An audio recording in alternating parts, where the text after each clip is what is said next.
why don't you show us your Oligoscan interpretation tool? Yeah, I can do that. The Oligoscan interpretation tool actually comes through to this pathway overlay tool as well. But there's actually two useful Oligoscan tools on there. One is we've got the Find a Practitioner tool, which Right. is useful if we're trying to find people.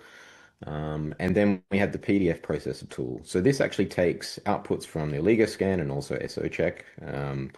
And what it does is it applies an algorithmic correction, a reinterpretation to create something that you can read at face value.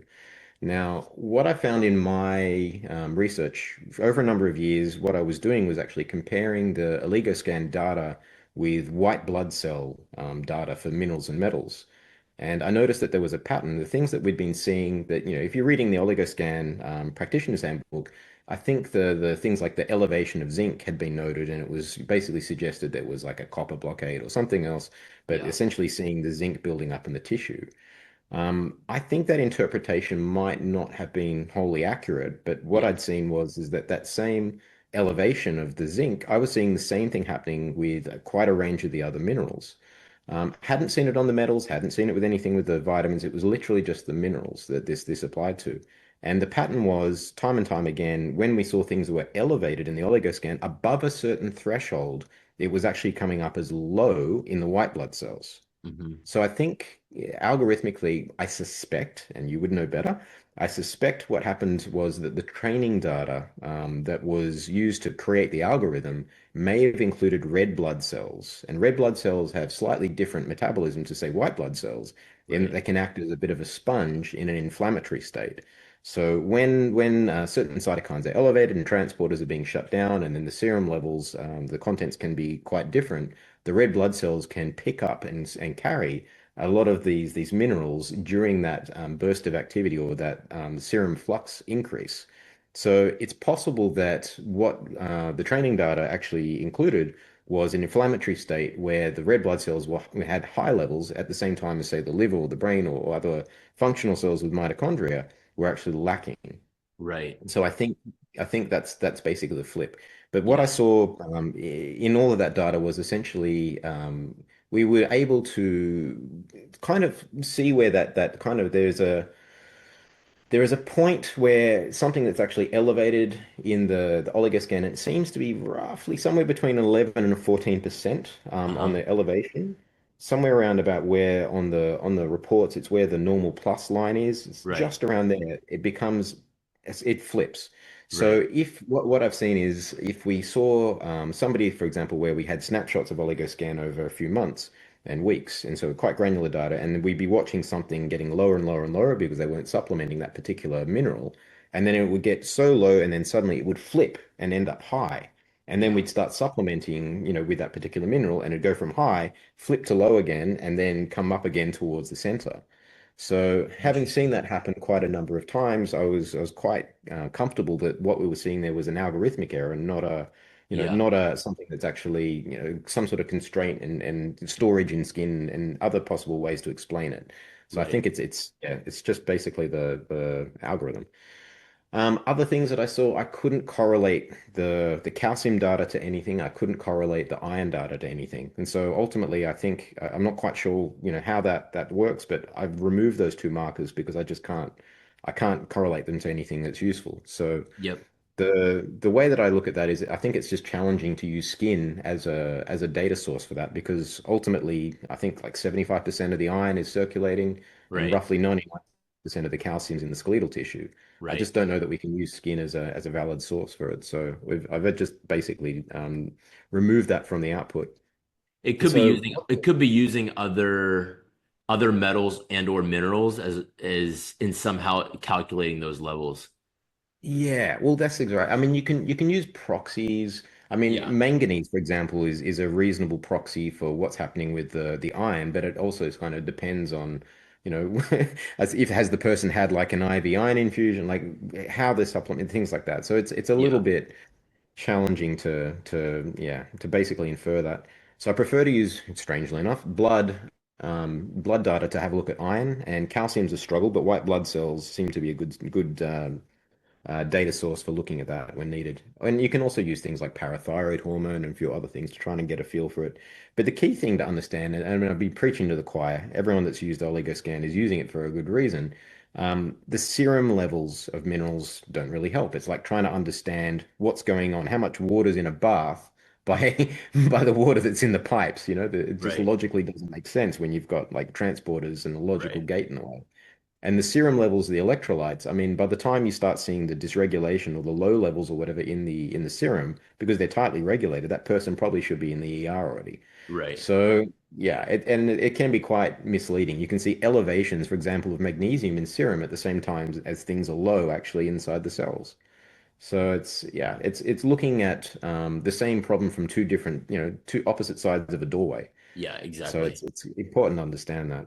And I mean, like, the majority of the is going to be in the bones, cadmium is going to be in the kidneys, aluminum is going to be in the brain, mercury is going to be in the heart. Like, there's just no way to know these levels of these specific organs without doing a tissue biopsy, right? Well, this is the thing. I would love for someone to do a software upgrade for a DEXA machine, the things that we're using to look at bone mineral density, Yeah. and actually isolate the individual elements. You could build a 3D map of all the different metals and minerals in tissues, and then you could actually see proper ionomics. You could see what's going on in each of the compartments and organs. So until we have that, at the Yeah. moment, Yeah. my opinion is the Oligoscan is probably the best tool on the market. And I've looked at all of these other, all the other testing. This is my favorite. It's Yeah. got algorithmic flaws. It's rough around the edges for certain reasons, but Right. it is totally disruptive. Like this, Yeah. this is like one of the most amazing pieces of technology from a diagnostics perspective. Yeah.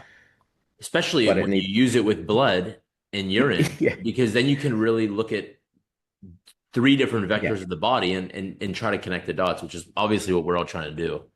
Well, this is just it. So when we're looking at the pathway overlay, for example, we get to see that causality. We can see what's happening at the metabolite level at the same time as, seeing what's going on with the mineral cofactors.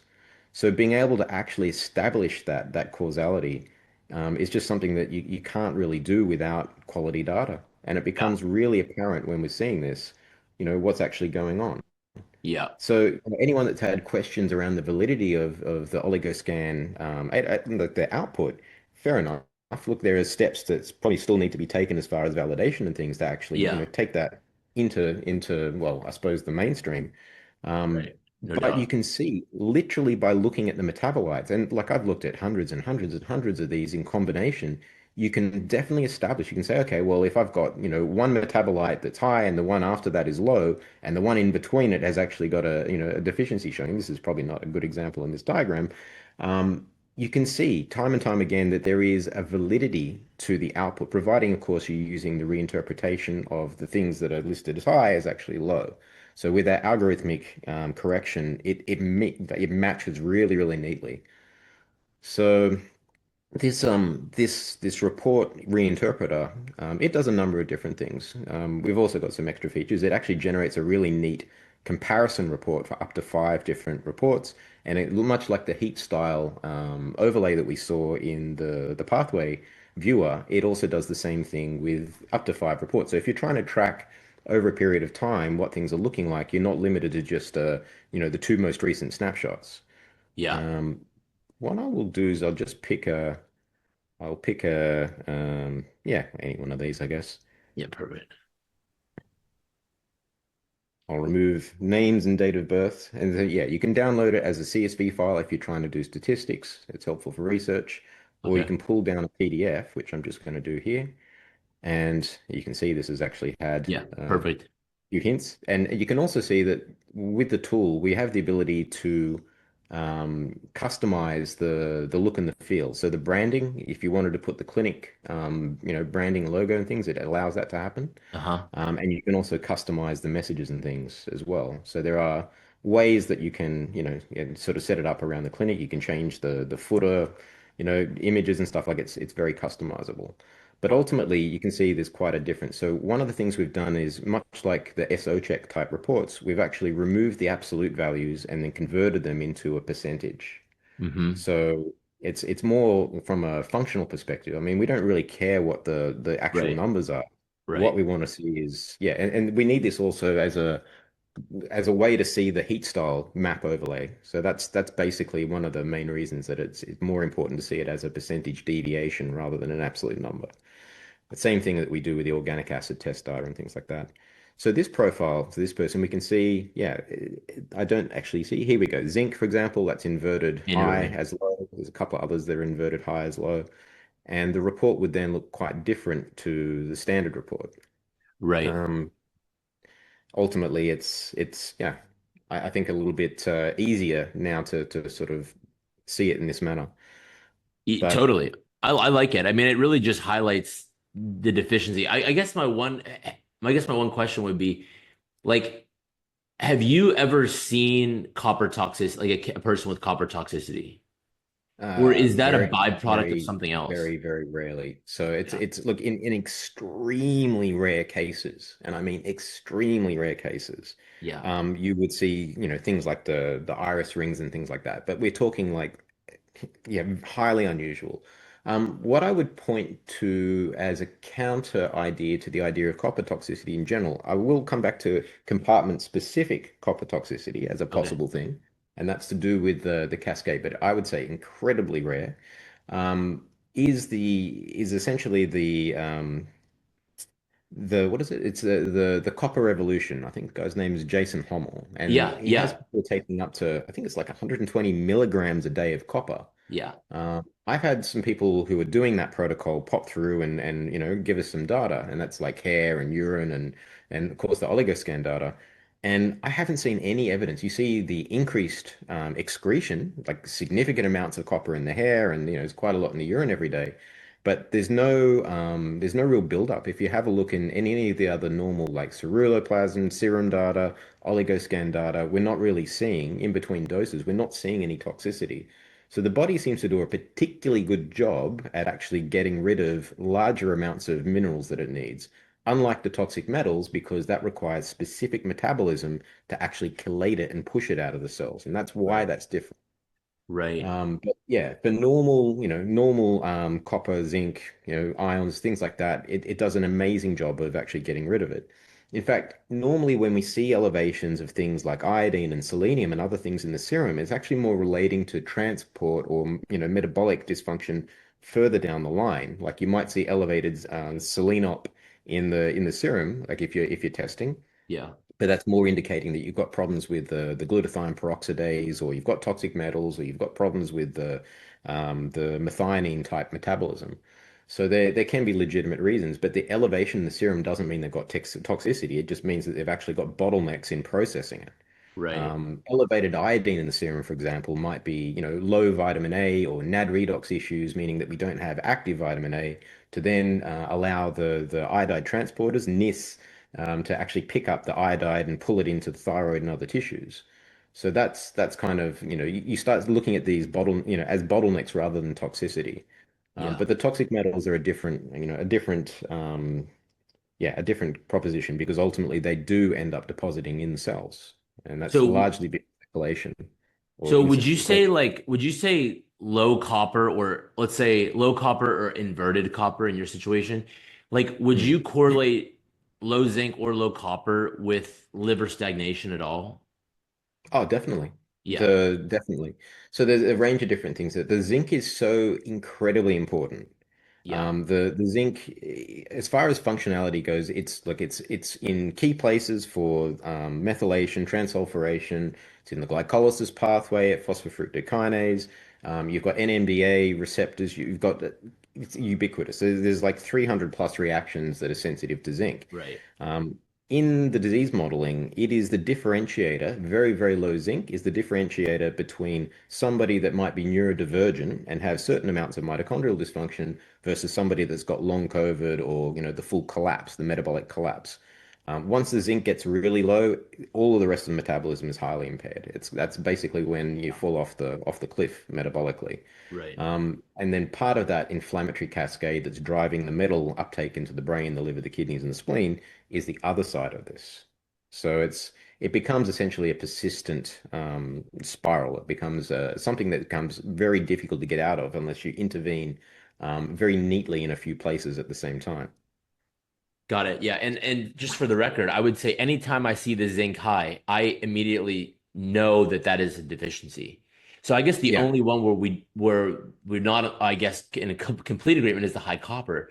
But yeah. usually when that copper is high, in your case, you would say that that was is actually low. Oh. It still Hmm. indicates that we need to focus on the liver. But Yeah. yeah, I mean, I Well, think copper and zinc for the most part are minerals that people need more of. yeah. I mean, the way that I look at it is in the body, we store different amounts of different elements. And I would say that oxygen is actually the most important element. If we don't have enough of that, then we end up quite quite Yeah. dead quite quickly. Yeah. Moving downstream of that, the electrolytes are actually the next most important thing. And then downstream of that, it's yeah, like zinc, copper, iron, Right. and a range of other things. There is actually, I'm just trying to remember where the table is, but there is actually a list of yeah, different minerals and metals that are affected, and there is a just a small Yeah. table of the elements and their mass in the body. Right. So, roughly speaking, the more of these things that we have in the body, the more sensitive we are to the deficiencies. We can see that we've got quite a lot of phosphorus, for example, Yeah. a kilo of phosphorus. The electrolytes are super important. And then progressively, as we're looking down the list, we can see iron, 4 grams roughly, zinc at 2 grams roughly, silicon at 1 gram. And then we start working our way down things. Rubidium's an interesting one. According to the literature, it's not an essential element. And yet, if we don't have enough of it, we have depression and suicide ideation and a bunch of other things. Interesting. So it might not be essential, but it certainly does make life a lot easier. The interesting thing is that we have like a certain amount of lead, in fact, more lead than copper. That kind of suggests Yeah, that the body might be hanging on to it for a particular reason. It's really interesting. that is really Um, but perhaps it's just that the data that we've collected too is from modern times where we might be right. storing more. So there Yeah, might be a bias there yeah, too. it's It's true. hard to know. It's hard to But know. yeah, progressively as we work our way down here, many of these do actually have specific biological functions. So it's, iodine, of course, we all think of as, being specific for thyroid, selenium, of course, for thyroid, and importantly for the glutathione peroxidase activity, and various other things. Chromium for insulin sensitivity, vanadium's got a similar function as well, so low threshold. And we can see a lot of that. Like there's some of these things that are mentioned here, like on the output of the Oligoscan interpretation tool. So there's a discussion here in each of these points. It's like, well, hey, if you see this, it's likely to indicate this. It may infer, tissue-specific malfunction or Yeah, dysfunction. yeah. I love So your it's analysis. mm. I love these analyses that you wrote. They're great. So Uh, yeah, I I find that Oligoscan is it's yeah, it's a wonderful tool when harnessed properly.